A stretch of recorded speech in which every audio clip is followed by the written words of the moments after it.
My anaconda don't want none unless you got buns, hun.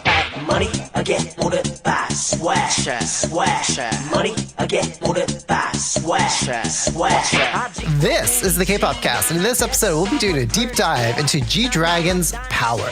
We also share hit replays from Solar, Baby Monster, and Balming Tiger. Hey, but before we get into those topics, don't forget to join the K-Pop Cast listener fam on Slack and help chip in for our editing costs. Links to those in the episode description. Special thanks to Lady Sensa for chipping in with that $15 subscription. And now for some hit replays.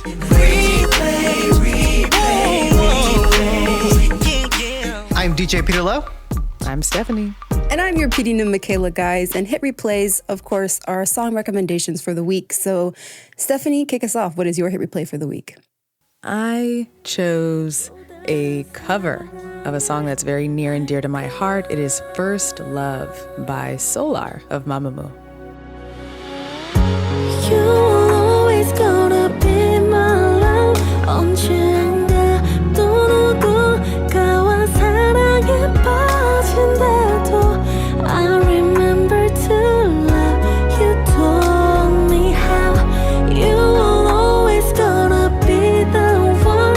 아직은 너와 나의 슬픈 이 love song 새로운 노래를 다시 부를 때까지.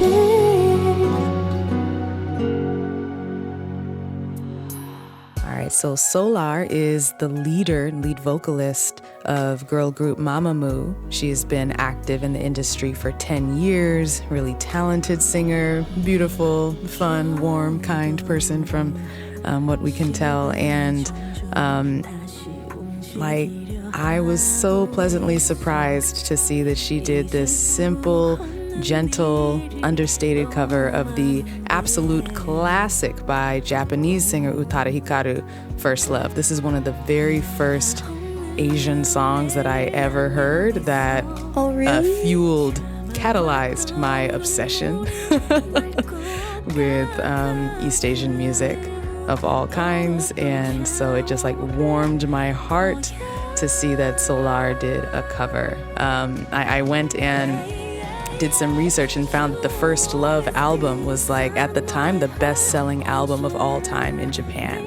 It had that much of an impact. It's really influenced by R&B singers like Aaliyah, that singing style, that music style, soft, gentle R&B, and it just revolutionized the Japanese music industry, which then, also had impact throughout Asia. So it's for those of you who don't know the original song First Love and you don't know who Utada is, definitely use this as an entry point to go and discover that classic. I know that we all on this call know what's up, but maybe for the new fans out there, check out the original. Right? I know nothing about J-pop, but I know about Utada Hikaru. Mm-hmm. Legend. And it was Majo no Joken? That was that the drama that made it popular, or was it independently popular and then it was adopted as part of the opening soundtrack? That's a good question. I don't remember which came first. Let me double check really quick. We're just going to say Utada came first because she is number one. Although I know a certain anime intro and outro song with Utada Hikaru was the gateway for K-pop for a lot of people of a certain age, a certain time. Yep. But yeah. Mm-hmm, mm-hmm. Which Majo no Joken. That's right. It was used as the theme song for that drama. Oh, okay. And that came out in 1999. So I think the song came out first. The song came out in March and the drama came out in April. So, like I said, she's number one. Close. Actually, disregard what I said about the anime intro. That was Boa. I don't know how I was mixing Boa and Utada together. But hey, I found them both around the same time. I think a lot of folks, especially in the U.S., discovered both of them through games and dramas, and now they're Kingdom Hearts. Deep in the Kingdom Hearts, yeah. Yeah. Exactly. They also had like US tour promos around the same time in 2008 when Utada came out with her US English album, and then Boa also did her thing. But With Eat You Up, right? that's right. That was the- Yep. Eat you up. Okay, now we're totally off topic, but thank Right. you for letting me share. Now moving on to Peter. What's your hit replay? So my hit replay was paved. My hit replay's way was paved by 2NE1, who paved the way Paved, huh? for 2NE2, aka Blackpink, who is now making way for today's Baby Monster in their song Drip. Baby got passion, ambition, 난 보란 듯이 Look at that 온몸으로 느끼는 내 몸짓 Baby got drip, drip, drip, drip, drip, drip Baby got drip, drip, drip, drip, drip So if you didn't already know, Baby Monster is under YG Entertainment, the same label that founded 2NE1 and Blackpink. And Meow? Who were they again? Yeah. We forgot about them. So they're a 7-member group. You would think that it would have been a 4-member group, just following the history, but no, it's 7 members. And they officially debuted this year. Like, what year is it? It's 2024 still. 2024. And it was, I don't know. So that's Baby Monster. And anyway, so this song Drip, I like it because it just follows in that tradition. Like like if you were to think Boombaya, That's what I thought when I first heard it. Fire. Boombaya. You could imagine,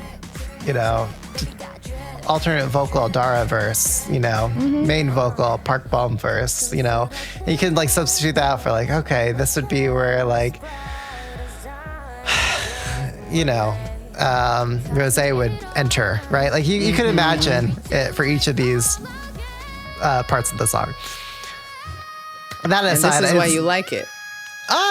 Sure. I guess it's familiar territory for me, but nostalgic. I think it's also like of the flair that is popular right now with aespa's Whiplash and LE SSERAFIM's Crazy. I think this is like the more familiar vein of that. Like, I don't even know what you'd call it. Like voguing, Teddy genre.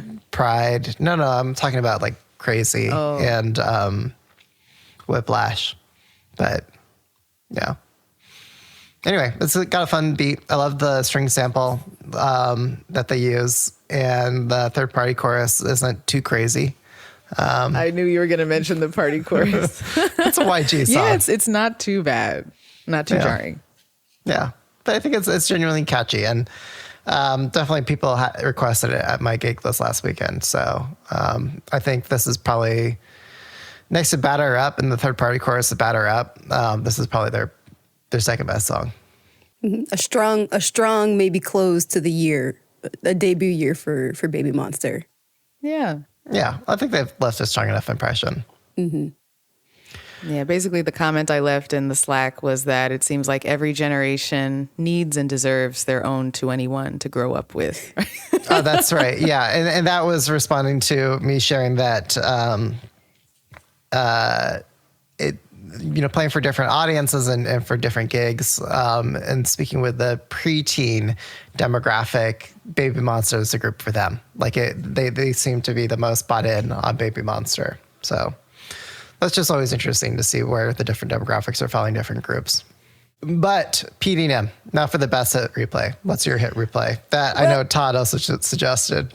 I was about to say, like, if you are in our Slack channel, you already know this song. You should already know this song if you're in our Slack channel. But yeah, shout outs to Todd for posting it first. He was a few seconds before me. But my hit replay, of course, is Big Butt by Bombing Tiger. Hey. Too much stuff in my cup, didn't know you had big butt. Big butt. Talk to me like I'm crazy. Big butt.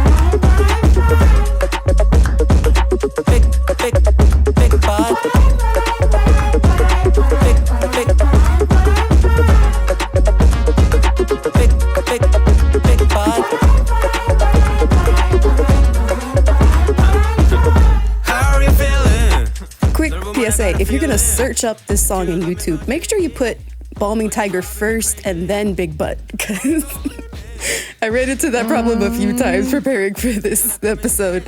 What problem exactly? What happened?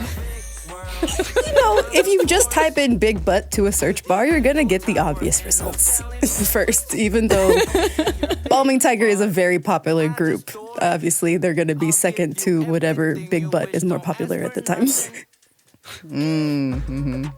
Yeah, but Balming Tiger, for everybody that doesn't know, wait. they For are research the weird... purposes, what is the Yeah, I Big knew Butt Peter's at the gonna time? go farther. Here we go. Sorry, what was your question, Peter? I was What rolling is my the eyes. Big Butt? What is the Big Butt?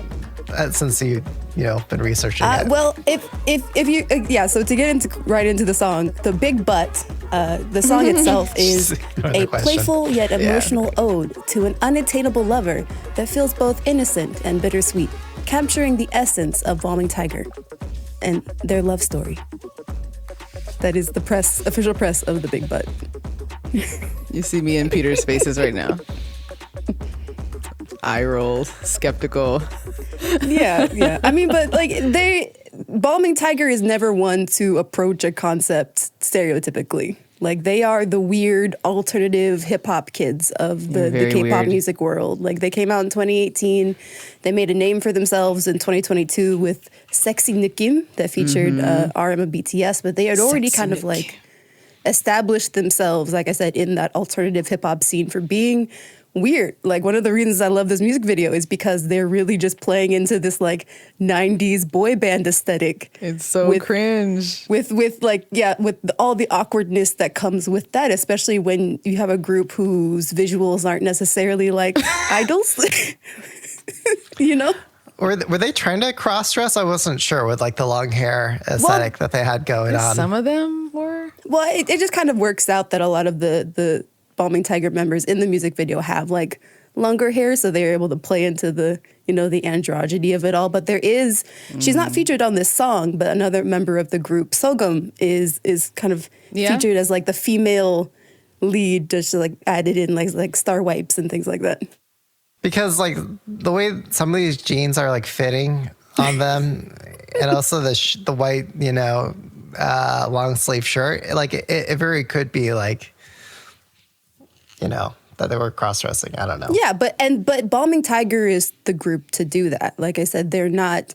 They're very unconventional in everything they do. And I think Mud the student is probably the most person that fits that look since he came out. He's always had like.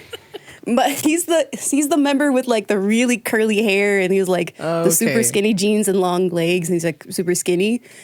He's like, since he's come out, he's always kind of had this more like weird androgynous look that it's kind of like his thing and his lane of like, I'm going to be an amazing rapper, but I'm also not going to dress like the stereotypical image that people expect me to have. Mm-hmm. Yeah, I think true to him. Mm-hmm. I think we need to film a K-pop cast intro in the same style. Like, we're on like a rotating I'm down. camera display. Like there's an animated white butterfly. Someone like tosses a dove up. We can do cringe. Yeah. Oh yeah. I mean, if our Halloween episodes are any indication of our ability to do that. Yeah, go check out our Halloween episode. Mm-hmm. Also, but first, I have to name that I was disappointed to find how many big butts in the video. 0. Zilch. I was similarly disappointed. Yeah. Like, come on. Yeah. At least one. But then again, I'm always up for them to approach a concept in a different way. Like, I mean, it's really easy to go for the male gaze version of talking about a woman for with my big female butts. gaze, I appreciate just the sheer universal beauty of a big butt, and there were none to be found, Like as far as the eye could see.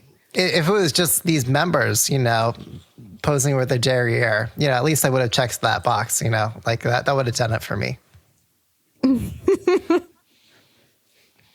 They would definitely be the ones that pulled that off with like, what was that group that forever ago they came out with like the butt pads? Oh god. Oh, the Spica? female Yeah. group. Yeah, Spica. Yeah, Oh. yeah, yeah. Like, yeah, get them some Spica butt pads for the performance version of this song. See, yeah, that's what I'm talking about. The performance video. That's what we need. Yeah, so go check out the song, go check out the album. The album is really good. It's kind of basically a collection of title tracks. That's why it's called The Greatest Hits. For me, Spirit Chebol, I think, is probably the best one. So just go check it out, and go check out all Bombing Tiger because they're great. Yeah, speaking of butts, it was because you don't love me, for people, who's Oh, like, right. oh, yeah. For research purposes. Yeah. They even poke at each other's butts at one point in the music video. But moving on to an artist who was also known for wearing dresses with butt pads. True. Multifaceted. Legendary. An androgynous look in many a music video. G-Dragon. The one and only G to the D. Yes. So, anyway, let's dive into what we're here to discuss, G-Dragon's Power.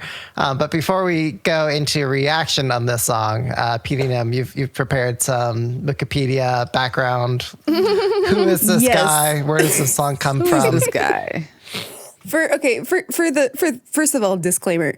This man has been in the industry almost 2 decades.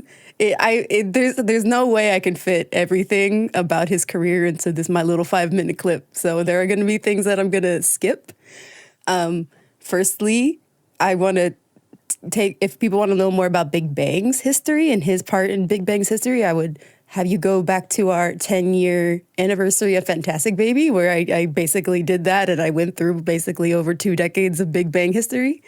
But we're focusing just on GD today. So born in 1988, which he will never let you forget it. That year comes up a lot in his visuals and lyrics as just kind of like this iconic symbol of who he is of that year. Born Kwang Ji-young, and that's where his name comes from, Ji and Young meaning dragon. He originally debuted in around 1995 as a child actor, and he was in this little baby co-ed group that was this young version of Rula, which was a co-ed group that was really popular at the time. But he really got his start in the trainee track when, of all people, Lee Soo-man saw him win a dance competition at a ski resort one year and was like, hey, he's got talent. You want to come to my label? And so he picked him up. Yeah, and obviously GD was not really one for the kind of SM style, especially when it came to music, because he was, listening to Wu-Tang and really getting into rap around this time. So And SM style being what? Like Disney Channel or what? Yeah, more Disney Channel, more again the pop, bubblegum pop R&B side. He didn't really see a place for him as a serious rapper at that company, I think. So, of course, he goes to the serious rapper label at the time, which is YG. Serious. Yeah, and then he debuts in 2016 with he debuts in 2006 with Big Bang, and then as a solo artist in 2009 with the EP or the full album Heartbreaker. Do you guys remember? Yeah, and then how could we not? Heartbreaker was in trouble because it sounded a lot like what is it? The song featuring Kesha. You know what I'm talking about, Stephanie? What was that Western song that it sounded a lot like? By Timbaland. Yeah. Was it Timberland? Let's see. It's produced by Timbaland. What? No, it was a different black guy. Oh, really? Oh, shoot. Contains similarities to Flo Rida's Right Flo Round. Rida. Oh, Yeah, you're right. Damn. There it is. There it go. There it is. Whoops, And then Flo yeah. Rida and G-Dragon later that year did stuff together to show that there was no bad beef between them and that G-Dragon did not copy him, even though back in that time when I was still early DJ, K-pop DJ days, I would blend one verse interchangeably into the next verse. I'm like, you know, 2010. We have the update here. YG Entertainment personally contacted Flow Riders reps and invited the rapper to appear on a remix of Heartbreaker. There we go. It was released in March 30th, 2010. Yep. Yeah. And That's the way to do it. to Join be us. honest, at this time, like 2009 was when I was getting into K-pop. And that was actually the first thing I learned about G-Dragon the was golden age of K-pop, 2009. plagiarism The best accusations. year. Yeah, go to our 2009 rewind episode. That was, yeah.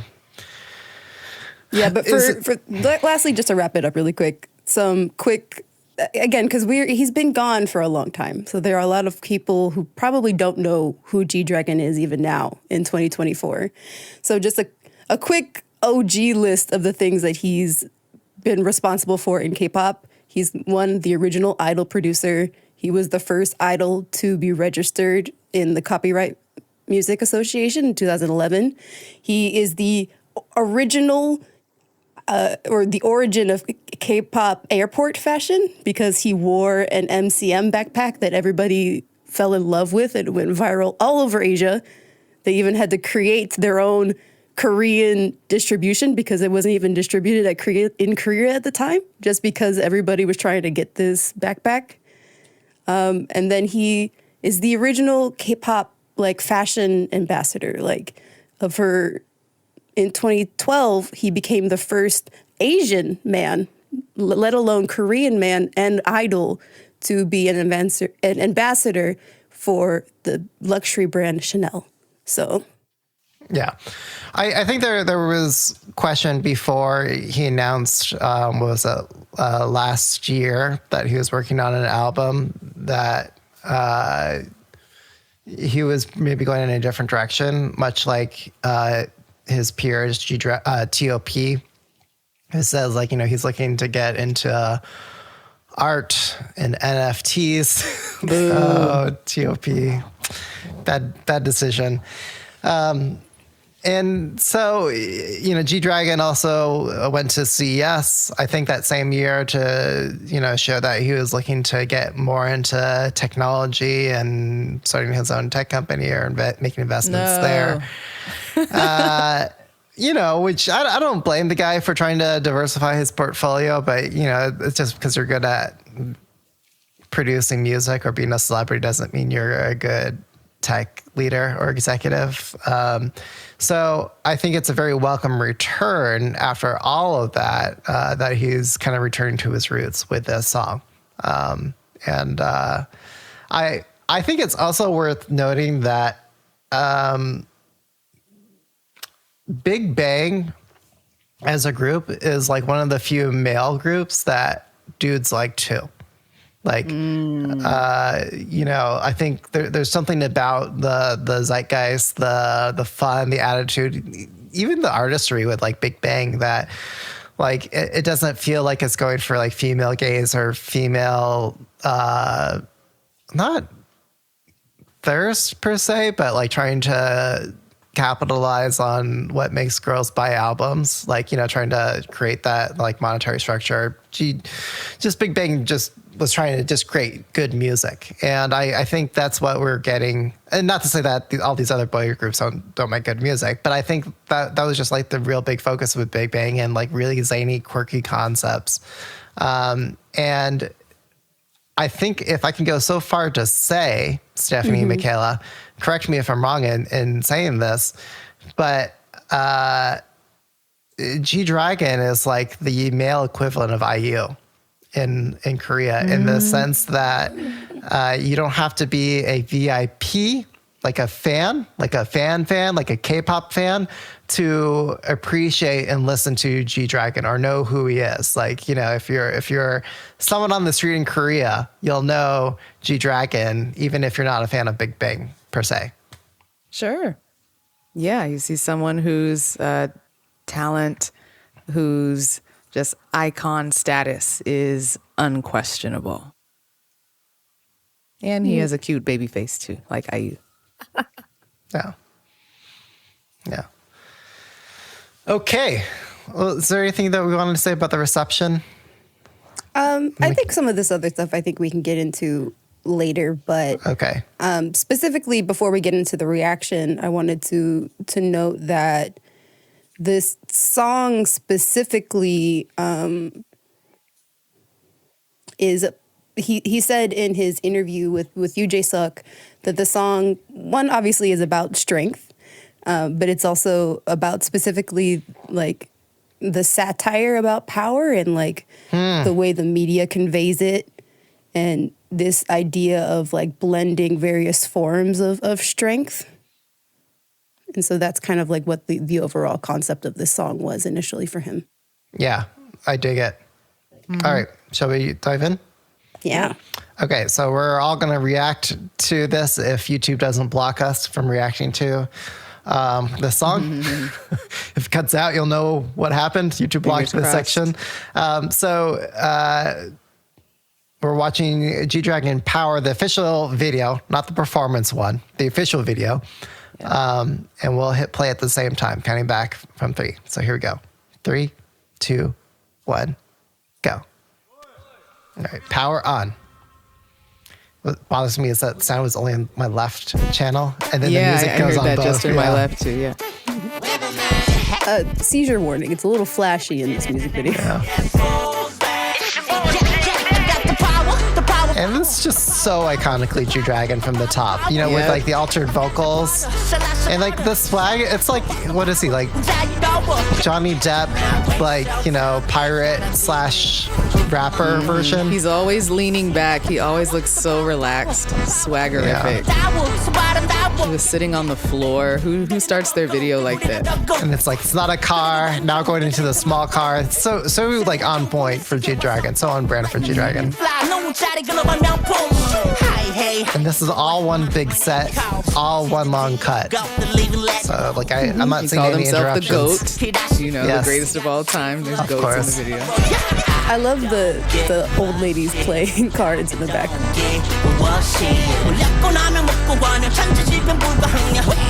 I feel like that's a callback to Bang Bang Bang with the fire yeah. guitars. Yes, definitely.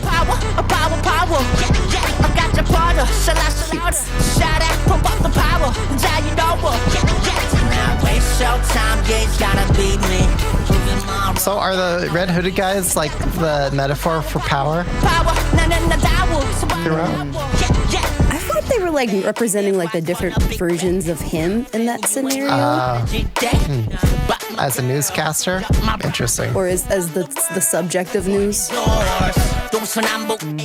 or the faceless commentators about his I life. think that's probably what it is. There's the one The white girl. commentators. Yeah. I feel like we always have a white girl in like GDTOP. To my chagrin.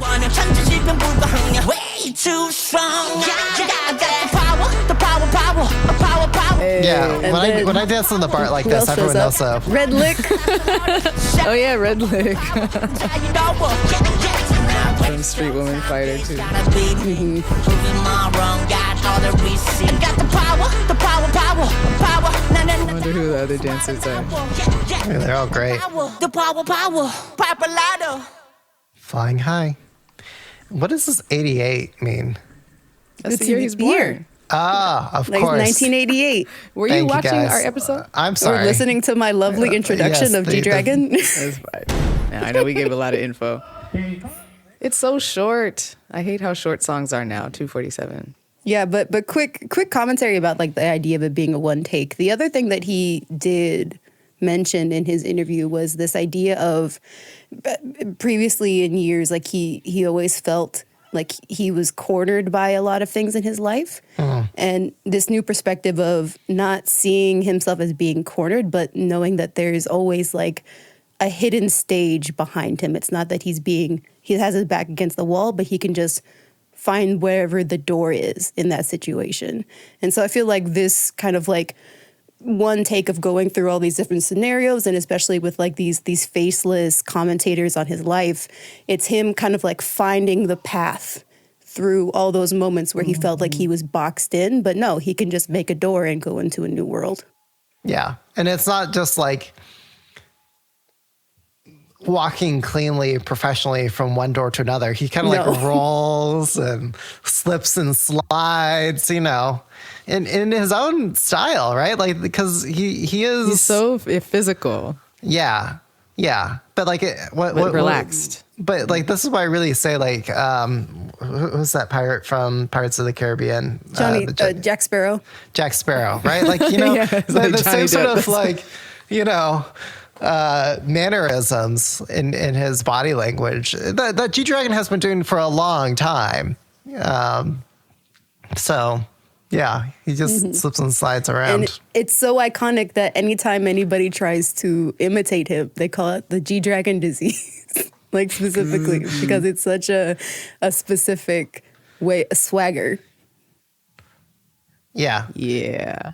It's specific I swagger. still don't think anybody has topped his level of swagger, uniqueness. Nobody, like many have tried to copy, but they haven't come close. Yeah. I think we'll get into swagger more at like each of these different layers as we'll break this song down. So maybe we'll just hand it over to you, Stephanie, if you want to talk about the lyrics, the other message that you were able to pull out from it. Yeah, definitely. So if you look at the lyrics, the main message is, different ways to declare, look, I've still got it. I'm still a legend. I'm the greatest of all time, like said in a lot of different ways. And for me, it reminds me of one of the former K-pop cast Song of the Year winners, Rosario by Epic High, featuring CL and Zico, second generation legends who, were like, yeah, I paved the way for everyone that's paving the way now. G-Dragon's coming back after 7 years saying stuff like, I'm a gem of the second generation and a masterpiece of the century. Like, he can say that unironically. Like, nobody can deny that. And what GD is also known for as a lyricist is having wordplay as well. And so if I were to go through all of the wordplay examples in the song, we would be here all night. But I did find some really cool stuff, especially translated by YouTube reactors. It's Andy and Jazz, two Korean reactors who went in and translated. So I'll just share a couple of the Easter eggs and double meanings that they found. One lyric, G-Dragon says, "나 더워서 아름다워." So rhyming those two phrases that sound similar, saying, I'm beautiful because I've been me this whole time. Which is just such a beautiful way to sum up, right? Yeah. Who he is, why everybody loves him. And then there's this other line that says the words for different kinds of products. He says, this is the lyric I mentioned before, I'm a second generation limited edition product, 한정품, and a luxury finished product of the century, 완성품. But like a dragonfly, okay, G-Dragon, dragonfly. Dragonfly in Korean, 잠자리, also means place to sleep. So like a dragonfly, 그로 팔명품. So you remember the first two, 한정품, 완성품, 팔명품.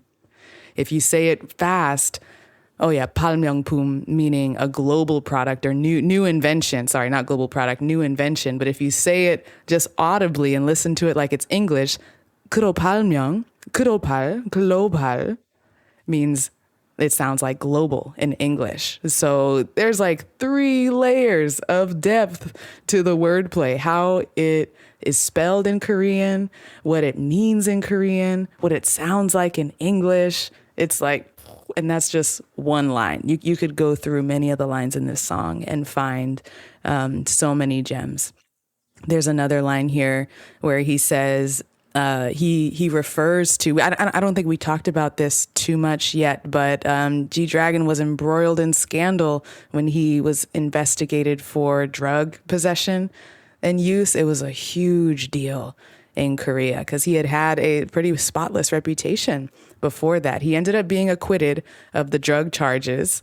And so he kind of pokes fun at that scandal in this line where he says something that in face value, at face value, sounds like I donated millions of dollars, which was the end of that scandal. He donated millions to start a drug education foundation. But in Korean, it sounds like he's saying, like, I don't give a shit. And I laughed all the way to the end. So, like, I got the last word on this scandal by doing this donation. And in Korean, the line is, I don't give a shit. Okay. And then, 웃다 끝. I laughed to the end. 돈 기부 억시. So I laughed to the end, donating hundreds of millions. I'm smiling, right? So he just in one line is able to, be really tongue in cheek, but also give facts and updates on what happened with him in the news. So I love G-Dragon, love his talent is undeniable, his writing talent, lyricism, commentary, a lot of it goes under the radar. So this is not something that you just listen to once or twice. Like I encourage everybody to, really get to know what he's saying if you can. Well done, Stephanie. That's incredible. Yeah, I wasn't picking up any of that. Well, probably because I didn't translate it. You don't speak Korean. Yeah. Again, that's huge really shout cool. out to Andy and Jazz for the hard work they put in reviewing and pulling out a lot of these lyrics. Is there anything else that we want to say about like the music video, like the visuals itself of this song? It fits so well, I think, into kind of his cinematic universe, I think. Definitely, as far as like the cinematic universe that he had before 2017, before the Kwon Ji Young self-titled. Because like before, like you think of One of a Kind, you think of like Heartbreaker, you think of like all these music videos where the color palette is like so crazy and they're Crayon. Get your crayon, like where he's doing so many like different kind of styles and very unconventional styling too. Like I think it's the fact that he's, kind of he's there, but he's also still covered, but he's also like enjoying himself. Like there's still, I don't know. It's GD, but it's also like a kind of like a new version of him that I think we're seeing this music video. Yeah, I think it's still like him being himself, like in a way that no one else can. So I really appreciate that about the music video itself. I don't know if there's any other like metaphors. Like I'm still wondering like what are the red hooded guys at every scene and set of the music video. I feel like a lot of the sets are probably trying to pay homage to like previous Big Bang and solo or duo songs that he did before. Like I don't know. So here, certain Easter eggs that are in the video include song titles that are written in the subway train. I'm looking at a post on Reddit here in the R Big Bang channel from, what is it? Interesting Fail 8654. I think Andy and Jazz talk about these Easter eggs as well. In the video, he's riding around in this mini car like he did in the Crayon video. There's a dance scene in a subway, which is a nod to the Michigo video. Right, I already mentioned the song names written in the subway. So I'm sure there's many things that the fans are feverishly researching and picking up, and that's just part of the fun of this, right? He clearly him and the team put a lot of intention into every little piece of this video, even though it seems effortless from his performance. And such a fun part of being a K-pop fan is like going on Reddit, going on the K-pop cast Slack, going to the reaction videos and discussing our fan theories about what everything means. We didn't watch this version, but the performance version, he starts in like a bathroom. I feel like that's a callback to like Zoro and Zutter. Yeah. they do a lot of really silly potty humor stuff, GD and TOP. My favorite homage or reference, I'm pretty sure it was deliberate, but there's at one point where you see these baseball caps where it says power in like these different primary colors. And I'm pretty sure that's a reference to when they wore the Seoul Olympic hats in, what was it, Good Boy by Taeyong. Yes, Good Boy. Oh, yeah. So, like, you know, just there, small that was another references. lyric thing. In the lyrics, he says, "Shala shala, shout out," and I remember that shout out from the Good Boy song. Oh, so iconic. Shala shala in Korean means like blah blah blah onomatopoeia, but the way he sang it at the end of that line, I was like, oh, that's from Good Boy. Yeah, Shout out. another one of those like what is that singing references that he makes was it Dragonfly and Butterfly, just like how he did in Butterfly, like one of his early solo songs. So, which is Butterfly is one of my favorite songs by him too, by the way. And there have been like back in the day, there were some like really good remixes of Butterfly as well. Before like 7 other K-pop groups decided to come up with also calling their songs Butterfly. But I'm talking to you, P1 Harmony, BTS. yeah, lots of groups. Okay, so diving into the music, I don't think there's a ton to dissect here. I mean, It stays pretty consistent through the whole track. Right. that's just what I was gonna say. Like, if you listen to the intro loop, that is the song. Like, you've got it starts off with this like really weird lead synth. Like it follows a style that you wouldn't get with any other K-pop idol or group. It's like really loud in the mix, like in not loud in terms of like volume, but like it like occupies the same frequency range where you'd have like a lot of like vocals or singing. So Does anyone else hear like a Kanye, Lil Wayne sound in the beat? Yeah. But like Yeah. like a early 2000s, Early right? 2000. Yes, it's dated. Yeah, but like it reminds So me just fun. a lot of the stuff that he used to do with like Diplo and TOP in terms of like the quirky sense that he's got in the loop. The percussion is fun. I was just making a DJ edit right before this recording, so that's all ready to go. I was about to say, I'm so excited for your remixes of this one, P. Drop it in the Slack.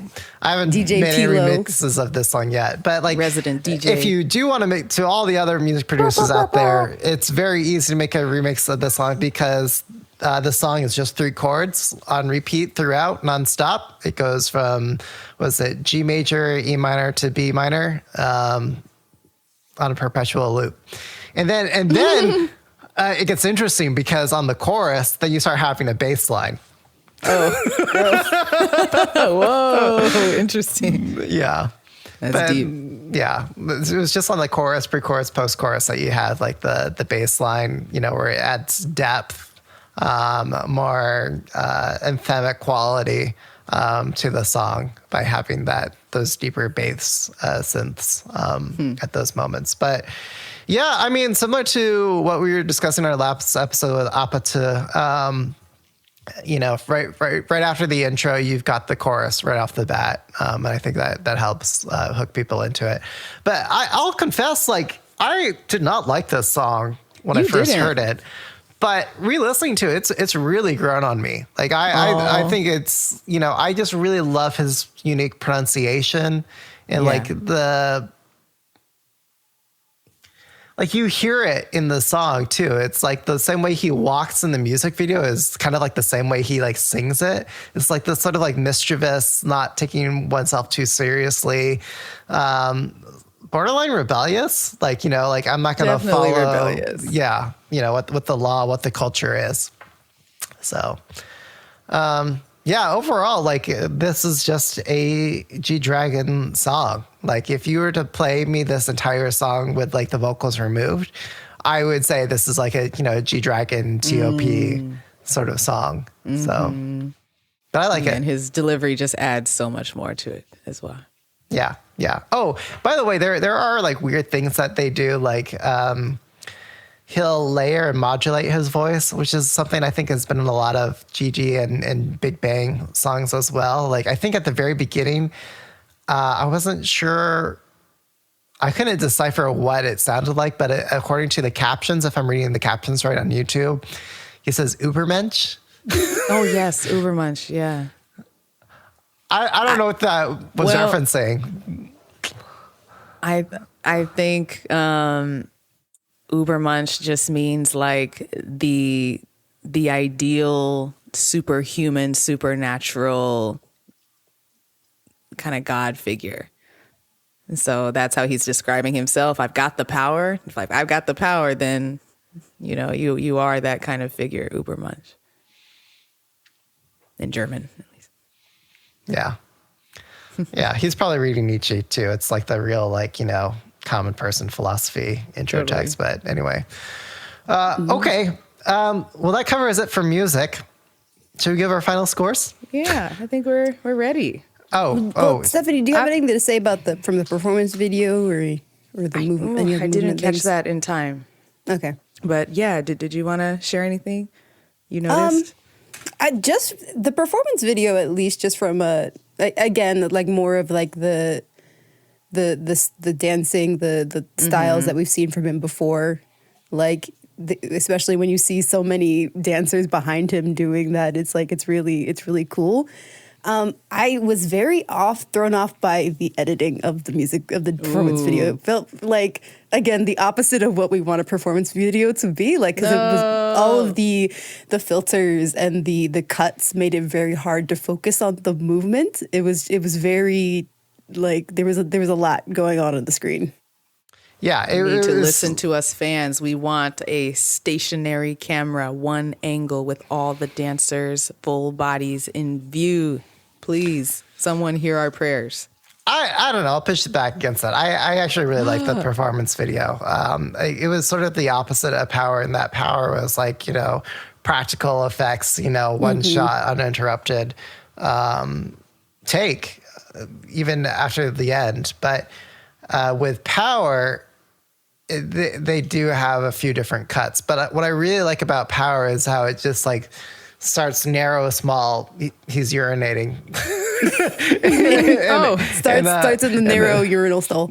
And like at this, like, you don't realize that it's like this long, narrow hallway at the beginning. But like, that's how it starts. And you like kind of back up and you add depth from that hallway by adding mirrors on both sides of the hallway. So it starts to balloon out and out and out and out until like the very end of the performance video, where you're like in this big, like, I don't know, garage sound stage with like, dozens of dancers behind you. So, and I think what I think was also interesting is that the dancers are kind of used as like refractions of reflections. Like you start from like one figure and then you add like a mirror to it, and then you add two more, and then you add like more mirrors, and then you get like, twice that many, and then you keep adding more mirrors and get twice that many more.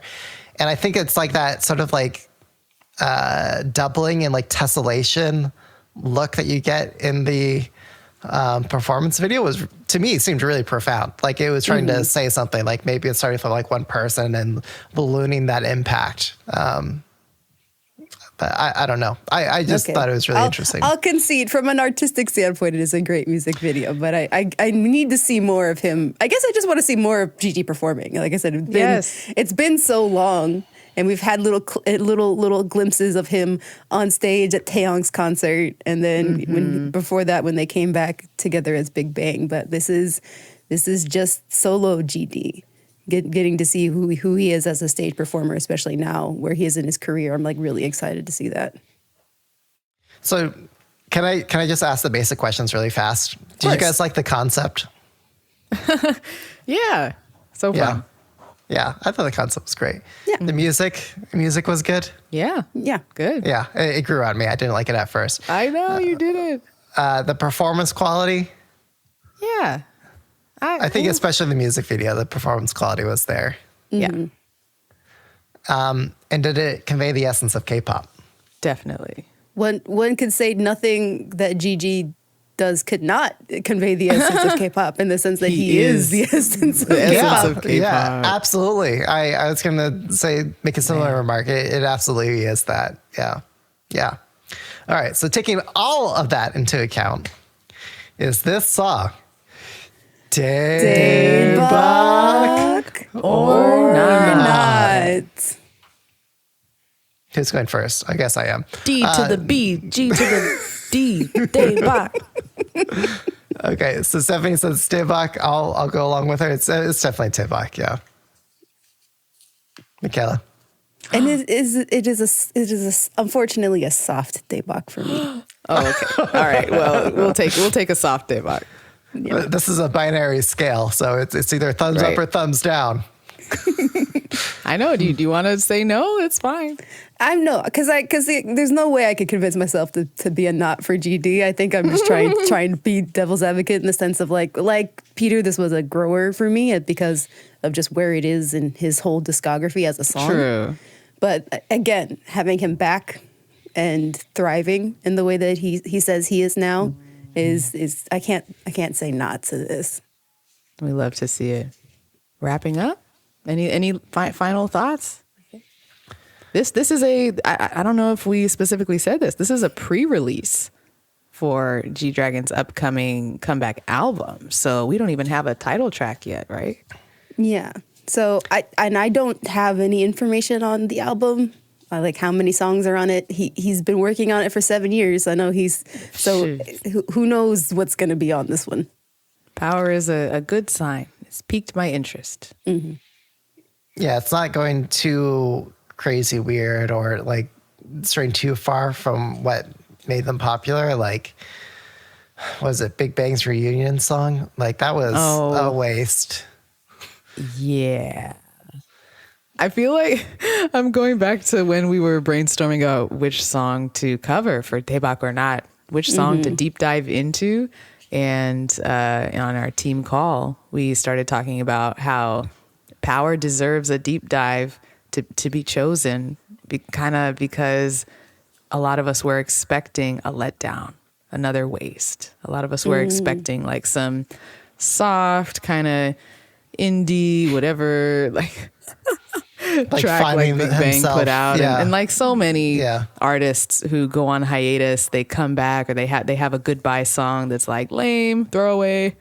And so we were actually really pleased that GD, this goes back to the quote that PD Neem shared earlier, that G-Dragon, that he wanted to release music as G-Dragon, not Kwonjiyoung. We were like, yeah, welcome back, GD. We've been waiting. I'm just glad he hasn't done anything stupid like how he was in that one music video with CL, the baddest female. Oh no. Where he was just like wearing like very questionable attire to maybe look like he came from the hood or something. But anyway, so I was proud to see that we there was managed that here. to go the whole video without discussing that. Yeah, he is a second generation idol, and so the product of the issues of that generation. Problematic fave. But I mean, the best thing is that they learn from it, right? That they grow and they learn from it. So, well, I mean, obviously the best thing would not have been to make the mistake in the first place. But the next best thing is like, learning and improving from it. So He's learning. I saw no blackface, no curly, kinky hair attempts, no braids, no grills.